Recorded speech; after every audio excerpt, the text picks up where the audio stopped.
1982. 1982 déjà, on remonte assez loin. Ce genre de console n'avait pas de cartouche,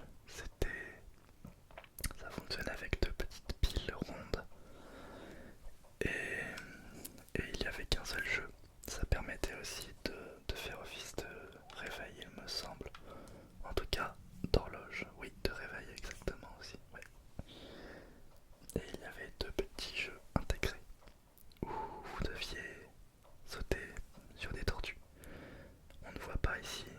Là, il y a l'écran qui est éteint. Et quand il est allumé, les petits personnages s'affichent sur le décor. Le décor qui est permanent. Voilà, petite Game Watch avec seulement deux boutons pour contrôler notre personnage.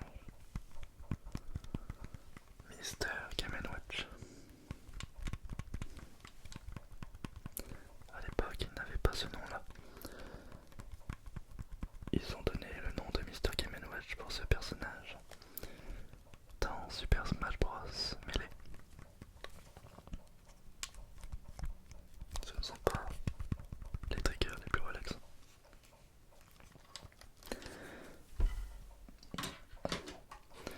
Dans le même thème, j'ai également une console qui n'est pas faite de Nintendo mais qui ressemble beaucoup à la Game & Watch. Ça s'appelle la Game & Time. Regardez-moi ça, c'est le jeu Submarine, sous-marin. C'est c'est exactement la même fond, le même objet en fait, la même façon de jouer. Vous avez deux boutons avec deux jeux et également une alarme, un réveil que vous pouvez mettre. Et ça fonctionne avec le même type de pile. Voilà, voilà.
fameuse console.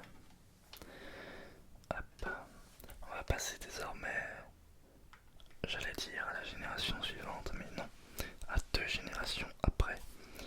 Après la Game Boy, il y a eu la Game Boy Color et en 2001, nous avions eu la Game Boy Advance.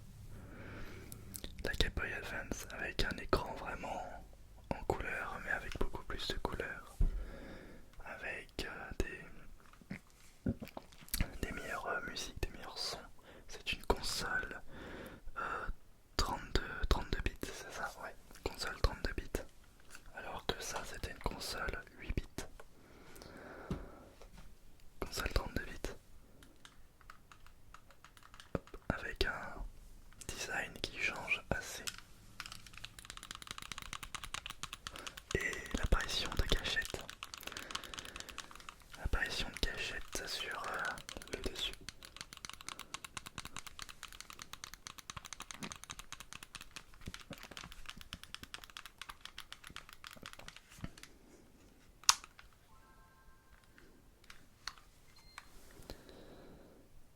Game Boy.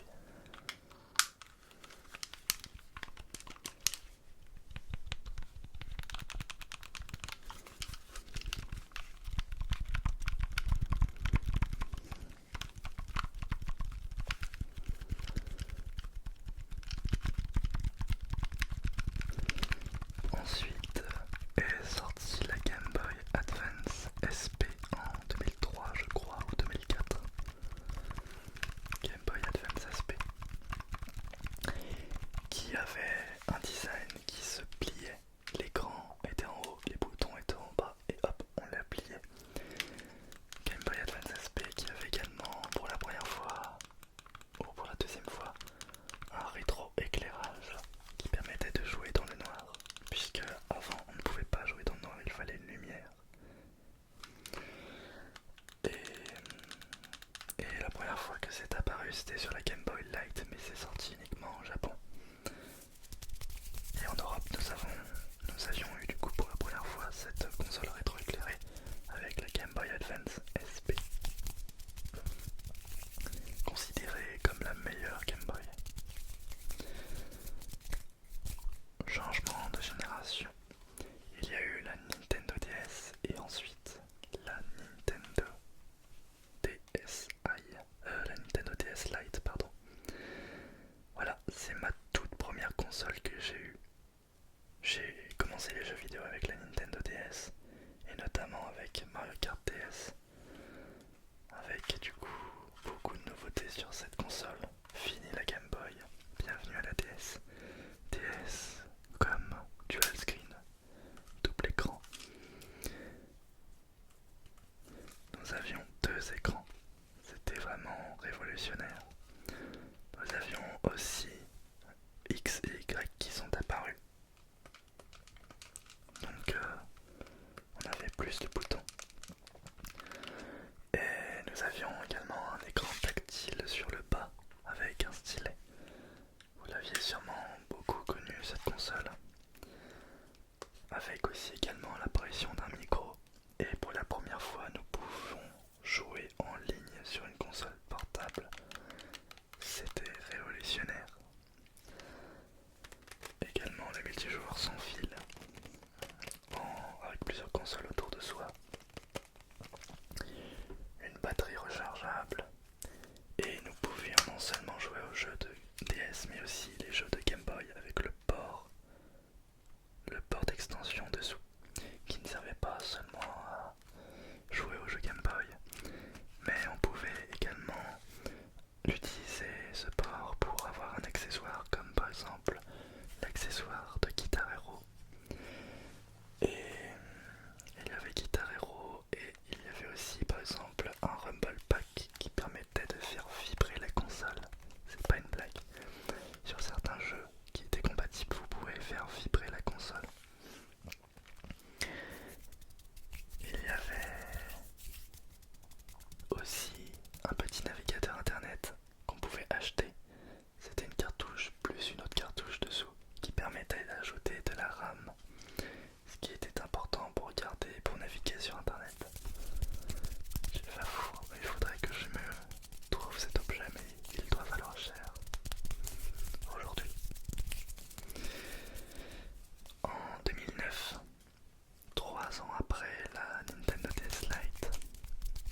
sorti la Nintendo DSi. Nous sommes toujours dans la même génération de consoles, sauf que cette fois-ci, la DS a un réel menu, un vrai menu Home, avec aussi un appareil photo que vous voyez ici. Hop. Un design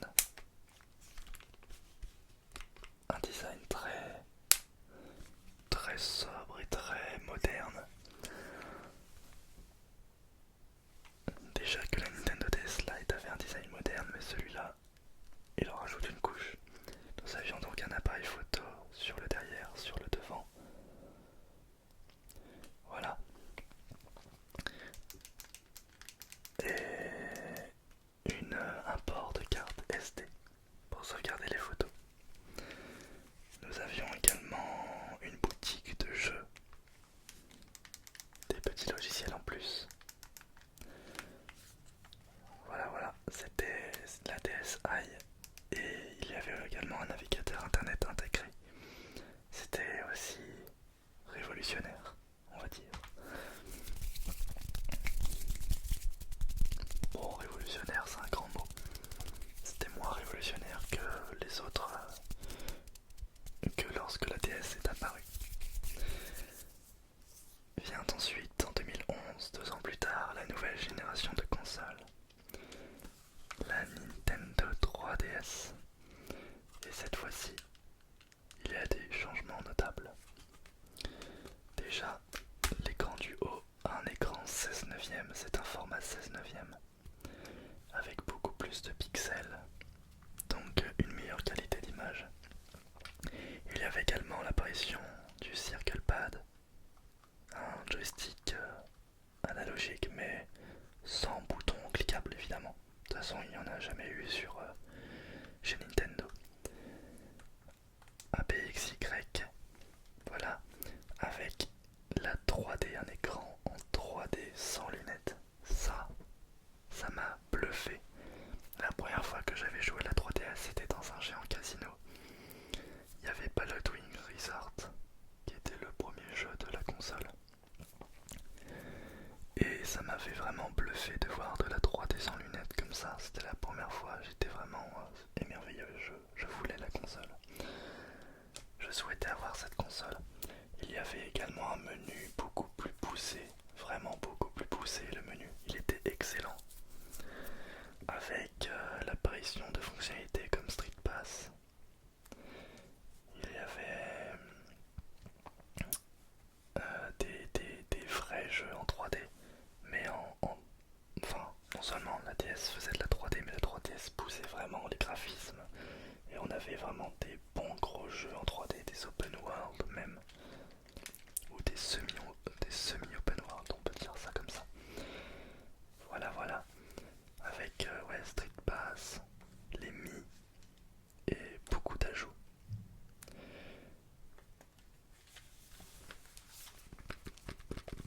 Et en 2014 ou 2015, je ne me souviens plus, je crois que c'est 2014, il n'y a pas la date, est sortie la Neo Nintendo 3DS, donc c'est ce modèle précis. Et ce modèle précis ajoutait un second joystick qui s'appelle le stick C, qui est pas très maniable, mais c'est déjà ça. Et également 2 autres boutons supplémentaires, ZR et ZL. Et il y avait seulement 2 jeux, je crois, qui étaient sortis spécialement pour cette console. Seulement 2 jeux, c'est dommage. Il y avait du coup Fire Emblem Warriors et également Xenoblade Chronicles 3D.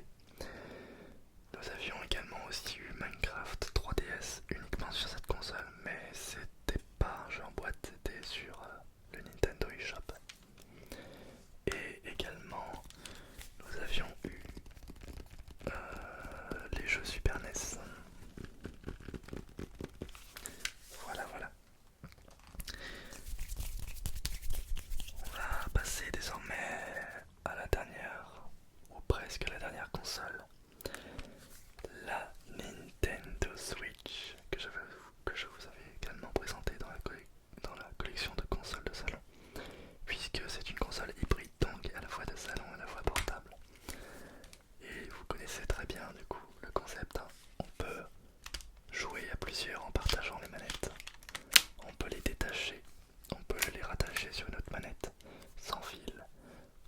jouer en portable, en salon. Mais malheureusement, cette Nintendo Switch a enlevé beaucoup de fonctionnalités que j'appréciais sur la 3DS. Non seulement déjà la 3D, mais ça, c'était pas non plus obligatoire. Elle enlève également la fonctionnalité de micro, de caméra. L'écran tactile est complètement différent. C'est un écran tactile comme l'on a sur les smartphones, un écran tactile capacitif. Et, et ça change la donne. Dans le mauvais sens, je dirais, mais ce n'est pas grave. Mais en tout cas, c'est une formidable console. Qu'est-ce que je souhaitais dire d'autre dessus? Bah, on a des jeux en HD, voilà, tout simplement. On a des jeux en HD. On a un port USB-C. La première fois que j'ai vu ça, le port USB-C, c'était sur la Nintendo Switch. Maintenant, c'est démocratisé de partout. Nous avions pour la première fois un ventilateur dans une console portable. C'est la première fois que j'ai vu ça. Et quand j'ai entendu pour la première fois tourner le ventilateur sur Zelda, j'ai cru que ma console allait exploser, allait chauffer, mais non, pas du tout. Pas du tout, c'était fait pour. Voilà, voilà. Même si leurs stratégies commerciales ont complètement changé, leur vision du jeu vidéo n'est plus le même à Nintendo avec la Switch par rapport à la 3DS et Wii U. Eh bien, ça reste quand même une très bonne console. Même si, comme je vous l'ai dit, il y a beaucoup de choses que je n'apprécie pas sur leur philosophie chez Nintendo depuis la sortie de la Switch. Mais ça, c'est un autre débat. Et nous avions également les cartouches qui sont revenus, qui n'y étaient plus, enfin qui étaient sur la 3DS, mais qu'on pensait voir disparaître. Et non, elles sont toujours là.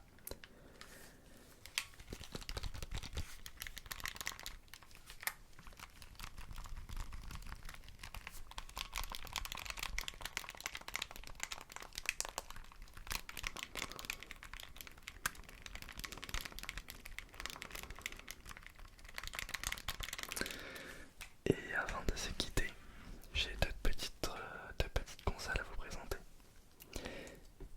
La Game Bueno.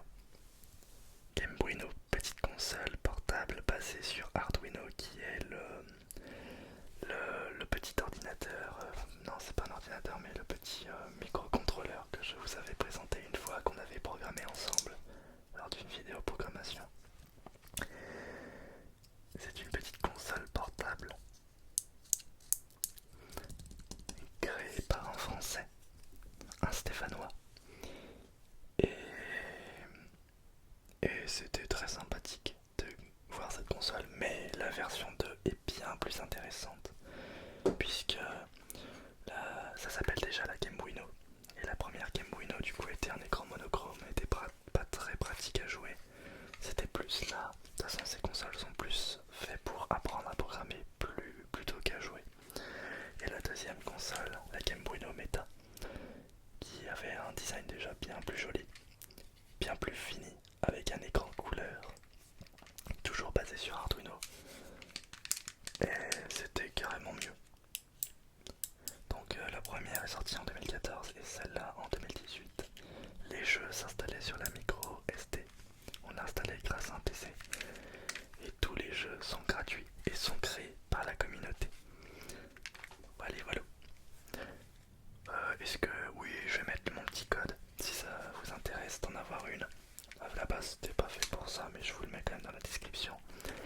Si vous voulez avoir du coup une petite Game Bueno avec une réduction, eh bien vous pouvez utiliser mon petit lien en dessous avec le code ASMR.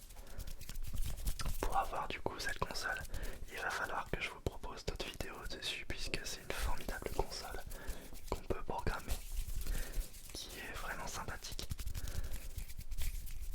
Donc il va falloir que je vous refasse des vidéos dessus. J'en avais fait une seule, c'était en décembre.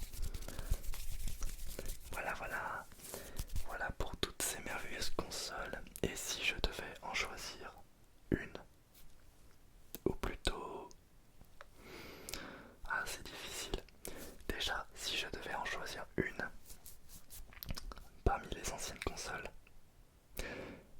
ce serait la Nintendo DS, mais non pas celle-là, mais la première, la Tank, la première DS avec un design assez massif, puisque cette Nintendo DS permettait de jouer sur la DS, la Game Boy Advance, la Game Boy Color et la Game Boy.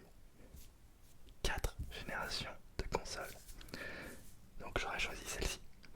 En deuxième, j'aurais choisi la Nintendo 3DS, la New Nintendo 3DS. Elle permet de jouer à tous les jeux de la 3DS avec une meilleure puissance.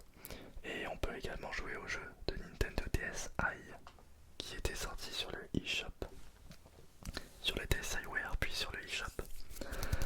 Et en troisième console évidemment la Nintendo Switch. Voilà, si je devais en choisir 3. Merci beaucoup à toutes et à tous. Mais je n'ai même pas tutoyé dans la vidéo, j'ai complètement zappé. Tant pis. Merci à toi de m'avoir regardé. Dis-moi du coup ce que tu en as pensé de cette vidéo dans les commentaires. Ah mais le tutoiement que j'ai oublié,